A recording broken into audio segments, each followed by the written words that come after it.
दोस्तों शुरू करने से पहले डिस्क्लेमर कि वीडियो सिर्फ और सिर्फ एजुकेशनल पर्पस के लिए है, इन्वेस्टमेंट एडवाइस नहीं है। तो वीडियो को देखकर आप सीख सकते हो और इन्फॉर्मेशन को ले सकते हो। यूएस के बाजार से स्टार्ट करते हैं और जानने की कोशिश करते हैं कि कल मार्केट किस तरह से रिएक्ट कर सकता है। डाउ जोन्स 228 पॉइंट्स नीचे, आधे परसेंट की मंदी आप देख सकते हैं, गैप डाउन के साथ में खुलते हैं और अभी और नीचे जा रहे हैं। नेस्टे को देखते हैं, नेस्टे के अंदर रिकवरी है, 131 पॉइंट्स नीचे है, 0.60% के आसपास का डिप है। अब रीजन क्या है इसके पीछे का? वॉल स्ट्रीट ओपन करती है लोअर, क्योंकि ऑयल के प्राइस बढ़ना शुरू हो चुके हैं। एक दिन की तेजी हमने देखी, 2 दिन की तेजी हमने देखी, बट जो पैटर्न मैंने आपको बताया था निफ्टी का, तो उसको थोड़ा सा देख के चले तो अपने को पता चलता है कि क्रूड अभी तक सेटल हुआ नहीं है, क्रूड का टॉप अभी तक बना नहीं है। कुछ अच्छी न्यूज़ आती है, उसके हिसाब से रिएक्शन आता है कि क्रूड ऊपर और मार्केट नीचे, कभी कभी अपोजिटली चीज़ें प्लान हो जाती है। ईरान की जो पीस होप्स है वो दोस्तों अभी के समय खत्म हो चुकी है, क्योंकि कुछ ऐसी न्यूज़ आ रही है। कल भी मैंने एक वीडियो आपको दिया था जिसमें ईरान ने साफ मना कर दिया कि हम सीज फायर नहीं करने वाले हैं जब तक हमारी पांचों कंडीशंस फुलफिल नहीं हो जाती है। और उसमें एक कंडीशन तो ऐसी है कि जो भी आपने डैमेज किया है उसके कंपोसेट आपको करना पड़ेगा, उसका जो भी अमाउंट है वो आपको पे करना पड़ेगा। तो सबसे पहले दोस्तों कुछ बड़ी अपडेट्स को देख लेते हैं, फिर इन्वेस्टमेंट ऑप्शंस के ऊपर डिस्कस करते हैं। अब देखिए, इंडिया को लेकर एक बड़ी खबर आपको आती हुई देखने को मिल रही है, विच इज़ वेरी गुड, कि इंडिया के लिए हॉर्मुज ओपन हो चुका है। आप देख सकते हैं, साफ साफ आपको देखने को मिलेगा कि हॉर्मुज ओपन हो चुका है फॉर इंडिया। ईरान ने कहा है कि 5 फ्रेंडली नेशंस है, उसके लिए कोई भी ब्लॉक नहीं किया जाएगा, कोई भी ब्लॉक नहीं किया जाएगा, सब कुछ ओपन है, कुछ भी वहां से आया जाया जा सकता है। और उसके अंदर 5 कंट्रीज कौन कौन सी है आप देख सकते हैं। फर्स्ट मेंशन कर रखा है चीन को, उसके बाद में रशिया है, उसके बाद में इंडिया है, इराक है और पाकिस्तान है। ये टोटल 5 कंट्रीज है जिनके लिए सब कुछ ओपन है। तो इंडिया के लिए काफी अच्छी न्यूज है, क्योंकि अभी के समय अपन एक क्राइसिस के अंदर है जो कि बहुत ही मेजरली हिट कर रहा है, एलपीजी क्राइसिस। और इसके अंदर काफ़ी कुछ हिट पड़ चुका है ऑलरेडी। मार्केट के अंदर एलपीजी जो सिलेंडर्स उसकी कमी हो चुकी है, अब तो ब्लैक में भी सिलेंडर अवेलेबल नहीं है, बुकिंग भी डिले हो चुकी है। बहुत बड़ी प्रॉब्लम यहाँ पे आना शुरू हो चुकी है।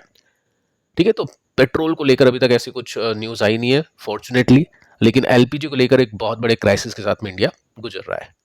साथ में देखिए दोस्तों, वॉर की क्या सिचुएशन उसको चेक कर लेते हैं। ईरान की जो फॉरेन मिनिस्टर है, इन्होंने कहा है कि कोई भी नेगोशिएशन ट्रंप के साथ में नहीं है या यूएस के साथ में नहीं है। ईरान वॉर नहीं चाहता है, ईरान चाहता है परमानेंट एंड, परमानेंटली ये सब चीज़ें खत्म होनी चाहिए। और उसके लिए आपको क्या करना है, कंपनसेशन देना पड़ेगा, जो भी तोड़फोड़ आपने की है उसके लिए आपको पे करना पड़ेगा। तो ये बहुत ही अजीब सी बात है, और देखते हैं अगर ट्रंप इसके ऊपर कुछ कहता है तो मैं आपको उसके बारे में अपडेट दूंगा। बाकी आपको क्या लगता है, ऐसा आप लिख सकते हैं कि ऐसा पॉसिबल है या फिर नहीं। अभी कल कुछ कमेंट्स मैंने देखे जिसके अंदर लिखा गया कि कुछ करोड़ रुपीस देना ट्रंप के लिए बहुत आसान है इस वॉर को खत्म करने के लिए, लेकिन बात ये नहीं है कि पेमेंट की हो, बात यह है कि अगर ऐसा हो गया तो फिर जो असर पड़ेगा यूएस की छवि के ऊपर वो काफी नेगेटिव होगा। और जिस तरह से उसको बोला जाता है कि ये सुपर कंट्री है, सुपर पावर है, उसकी जो इमेज है वो काफी ज्यादा वीक हो जाएगी। इसके बाद में आप देख सकते हैं यहाँ पे कहा गया है, जो 15 पॉइंटर्स या जो पॉइंट्स है, जो प्रपोजल है जो यूएस ने रखा है या इसराइल ने रखा है, उसको जो टॉप ऑफिशियल्स हैं वो इवेल्युएट कर रहे हैं, उसके ऊपर चेक करें कि वो प्रपोजल सही है या नहीं है, हम उसके ऊपर किस तरह के डिस्कशंस कर सकते हैं और किस तरह से हम डिसीजंस को ले सकते हैं। साथ में आप ये देख सकते हैं कि ईरान ने कहा है कि कोई भी इंटेंशन नहीं है इंगेज करने का टॉक्स विद यूएस, हम जो भी बातचीत करेंगे वो फॉर्मली करेंगे या मेल के थ्रू करेंगे, लेकिन टॉक्स नहीं होगी ऐसी। या फिर हम बोल सकते हैं कि आमने सामने में बैठकर बात नहीं होगी, क्योंकि वहां के जो अभी के समय जो लीडरशिप है वो एक्सपोज हो जाएगी, ऐसा ईरान को लगता है, जो कि फैक्ट भी है। इसके बाद में देखिए दोस्तों, कुछ बड़ी खबरें अपन देख लेते हैं कि वॉर अभी किस सिचुएशन के अंदर है। 5 ड्रोन से जो सक्सेसफुली इंटरसेप्टेड हो चुके हैं ईस्ट रीजन के अंदर। सऊदी डिफेंस ऑफिशियल्स ने कहा है, ये किसने फायर किए थे, ये ईरान ने फायर किए थे। ठीक है, तो ईरान अभी तक लड़ रहा है, ऑब्वियस है। एक्सप्लोजन सुने गए हैं, धमाके हुए हैं सेंट्रल ईरान के अंदर। ईरान की जो मीडिया उसने बताया, तो ईरान के अंदर अभी भी धमाके चल रहे हैं। साथ में आप देख सकते हैं सऊदी ने फिर इंटरसेप्ट किए हैं 8 ड्रोन्स को, यानी ड्रोन्स कंटिन्यूसली ईरान की तरफ से फेंके जा रहे हैं, छोड़े जा रहे हैं सऊदी अरेबिया की तरफ। कुवैत की आर्मी भी आप देख सकते हैं यहाँ पे बोलने की कोशिश करी कि facing attacks from missiles and drones. यहाँ पे भी अटैक चल रहे हैं ईरान की तरफ से। उसके बाद में आप देख सकते हैं यहाँ पे कुछ और 2 ड्रोन्स इंटरसेप्टेड किए हैं। सऊदी में बहुत ज़्यादा अटैक चल रहे हैं अभी ईरान की तरफ से ड्रोन के थ्रू। साथ में आप ये देख सकते हैं कि इसराइल की जो आर्मी है वो कहती है कि extensive attacks, multiple Iranian targets के ऊपर हो चुके हैं। अब ये टारगेट कौन से हैं? ये तो या तो उनके ऑफिशियल्स हैं, टॉप लीडरशिप है, या फिर न्यूक्लियर प्लांट है। सो बहुत बड़ी प्रॉब्लम क्रिएट हो सकती है अगर ये पावर प्लांट पर अटैक करते हैं, लेकिन अभी तक ऐसा सुनने को मिल नहीं रहा है। बहुत अच्छी बात है, 5 दिन की रोक टोक यहाँ पे लगी है। वीकेंड के टाइम पे अपने को देखना पड़ेगा कि यूएस कौन सा कदम यहाँ पे लेने की कोशिश कर रहा है। सो इस सब से अपने को ये पता चल रहा है कि अभी तक कुछ प्रॉब्लम सॉल्व हुई नहीं है। 2 दिन का मार्केट अच्छा कर चुका है, बहुत अच्छी बात है। काफ़ी इन्वेस्टर्स ने इन्वेस्टिंग की होगी, उसके ऊपर भी आते हैं आगे चल के। बाकी कुछ सॉल्यूशन यहाँ पे देखने को नहीं मिल रहा है। अब देखो, ट्रंप की बात तो अलग ही है। ट्रंप तो पता नहीं क्या फूकता है। आप देख सकते हैं यहाँ पे मेंशन कर रखा है कि ईरानियंस भीख मांग रहे यूएस से डील करने के लिए। ईरान बोल रहा है हम तो बात ही नहीं कर रहे, हमको लेना देना है ही नहीं, हम तो अटैक करते रहेंगे, कर लो जो करना है। ट्रंप बोल रहा है वो भीख मांग रहा है। अब ट्रंप की बात को बहुत ही मतलब मजाक की तरह देखा जा रहा है, मार्केट के अंदर भी उसको कुछ वैल्यू दी नहीं जा रही है। ऑब्वियस 1-2 दिन की तेजी बन जाती है, उसमें ट्रंप का ही बेटा इनसाइडर ट्रेड ले लेता है। बाकी ट्रंप की बातों को अपन तो सीरियस नहीं ले रहे, अपन तो एक्शंस को देख रहे हैं। ट्रंप ने वार्निंग दी ईरान को कि सिचुएशन को सीरियसली ले लो, नहीं तो ले लोगे तो ठीक है, नहीं तो फिर दिक्कतें आपको होगी। ठीक है, सब चीज़ आप देख सकते हैं यहाँ पे ये प्ले होती हुई देखने को मिल रही है। अब दोस्तों क्वेश्चन ये आता है कि ऐसे में इन्वेस्टर्स क्या करें? इस पार्ट को थोड़ा सा ध्यान से देखना, समझ के देखना, बहुत ही इंटरेस्टिंग टॉपिक है ये। फर्स्ट, मार्केट आपको समझाता है कि मार्केट के अंदर कुछ भी हो सकता है। अगर पिछले 5 साल में बहुत अच्छे पैसे बने तो अगले 5 साल में नहीं बनेंगे, ऐसा पॉसिबल है। सो हमको सबसे पहला जो काम है वो रिस्क मैनेजमेंट का करना है। और रिस्क मैनेजमेंट के अंदर हम रिस्क के अपोजिट क्या होता है? सेफ्टी होता है।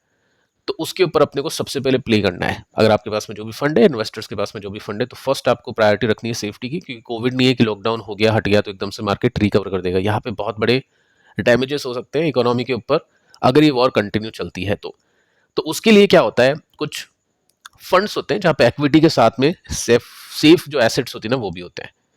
मैं जस्ट आपको ये बताने की कोशिश कर रहा हूँ, चाहे आप इन पोर्टफोलियो से सीख सकते हैं, आप खुद अपना पोर्टफोलियो बना सकते हैं, या फिर इन फंड्स में इन्वेस्ट कर सकते हैं और उसके हिसाब से चीज़ों को देख सकते हैं।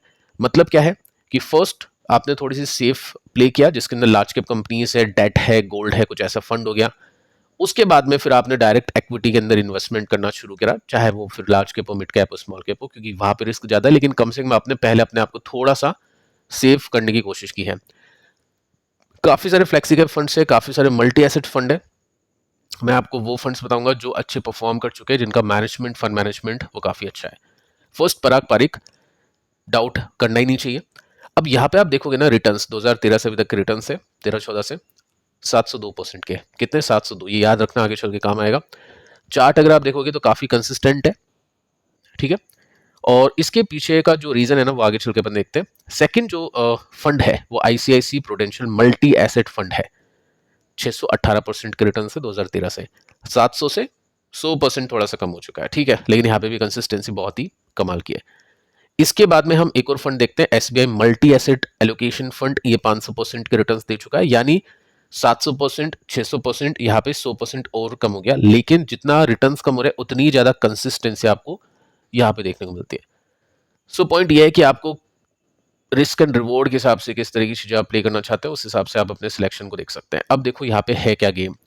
सबसे पहले अगर मैं पराग पारिक की बात करूं तो यहाँ पे आप इसको देखोगे तो इसके अंदर इक्विटी है 76% की, डेट है 15% का, कैश है 3% का, रियल एस्टेट 3% का, हेज इक्विटी 2% की। तो कुल मिला के हम ये बोल सकते हैं कि 20% के आसपास सेफ चीजें हैं और 80% के आसपास वॉलेटाइल है। तो 20% का यहाँ पे थोड़ा सा आपको एक सेफ एनवायरनमेंट मिल जाता है ऐसे मार्केट के अंदर, ठीक है। ये इक्विटी हो गई और ये सेफ एसेट्स हो गई। अब यहाँ पे क्या है, वैल्यूएशन अगर आप देखोगे ना तो इक्विटी इतनी होने के बाद भी 17% की वैल्यूएशन, यानी कम वैल्यूएशन की कंपनीज इसके पास में। अल्फा यानी इंडेक्स को इतने अल्फा के साथ में बीट करा है, जितना अल्फा ज्यादा होगा इट मीन्स आप ये मान के चलो कि वहां पे बीट ज्यादा होता है, ठीक है। आगे चलते हैं, आईसीसी प्रो मल्टी एसेट को देखते हैं जिसमें पराग से कम रिटर्न है लेकिन पराग से ज्यादा कंसिस्टेंसी है। अब इसमें क्या है, इक्विटी 62% है, डेट पराग की जितना है।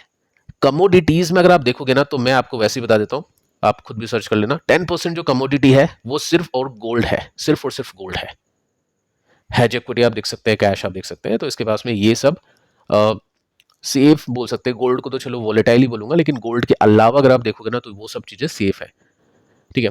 अब इसके बाद में आप देखो वैल्यूएशन इसकी कितनी है, 20 है, पराग से थोड़ी ज़्यादा है। अल्फा बीटा इसमें दिखेगा नहीं क्योंकि यहाँ पे कोई कंपैरिजन है नहीं, क्योंकि मल्टी एसेट फंड है, यहाँ पे गोल्ड डेट वेट सब आ जाता है। इसके बाद में एसबीआई पे आते हैं। यहाँ पे इक्विटी और कम है, 40% की है, डेट है 35% का, कमोडिटी है 10% की। मैं आपको वैसे बता देता हूँ, 10% गोल्ड में नहीं है, 5% सिल्वर में है, 5% गोल्ड में है। तो ये कुछ ऐसे फंड्स है जो डाइवर्सिफाई इन्वेस्टर्स को बनाए गए, उसके बाद में फिर वो इन्वेस्टर गेम खेल सकता है। या तो इन्वेस्टर अपने हिसाब से डेट रखे, क्योंकि डेट रखना बहुत जरूरी है। मैं आपको काफी टाइम से बता रहा हूँ, आपको ऐसा लग रहा होगा कि मार्केट रिवर्स हो चुका है, सब गाड़ी छूट जाएगी, देखो पॉसिबल है, वो भी हो सकता है। लेकिन अगर ऐसा नहीं हुआ ना तो बहुत लंबा ये डिप चल सकता है, करेक्शन चल सकता है, तो उसके अंदर डेट होना चाहिए ताकि मार्केट गिरे तो उस अपॉर्चुनिटी का फायदा उठाए। अगर गिरे नहीं तो कम से कम इमरजेंसी हो, कुछ प्रॉब्लम हो, लॉकडाउन हो, जॉब लॉस या एक्स वाई जी चीजें हो, तो वो जो डेट है, जो कैश आपके पास में है, जो लिक्विड आपके पास में, वो आपको यूज करने का मौका मिले, आपके काम आए। सो वो सब चीजें यहाँ पे देखनी चाहिए।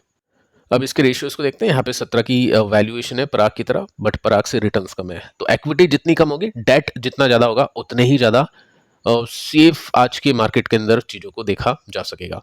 सो इन फंड्स को आप चेक कर सकते हैं, सीख सकते हैं इनकी होल्डिंग्स से। ऑप्शंस आपके पास में है, डायरेक्ट इक्विटीज के अंदर भी बहुत ऑप्शंस अवेलेबल है, क्योंकि स्टॉक्स अभी नीचे जब भी रिवर्स करेंगे डेफिनेटली वहाँ पे मिड और स्मॉल कैप में बहुत अच्छे मौके मिलने वाले हैं, बट उससे पहले सेफ्टी काफी इंपॉर्टेंट है। पिछले 2 वीडियोस को आप देख लेना। मिलते हैं नेक्स्ट वीडियो में, तब तक के लिए बाय बाय।